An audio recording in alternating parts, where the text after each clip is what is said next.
So friends, take another sheet and cut it into this direction as being shown. As you can see that how these leaves are pasted on this sheet and how we have covered this. Now this tree is ready.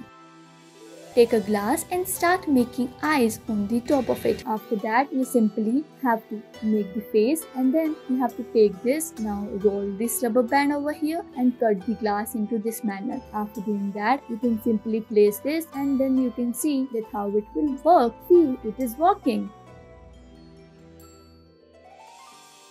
Take these flowers and paste them over here. After doing that, you can simply take another flower and paste it over the sheet. Take a heart and paste it and scratch it. After doing that, you can paste these petals over these green strips and make a bouquet out of it.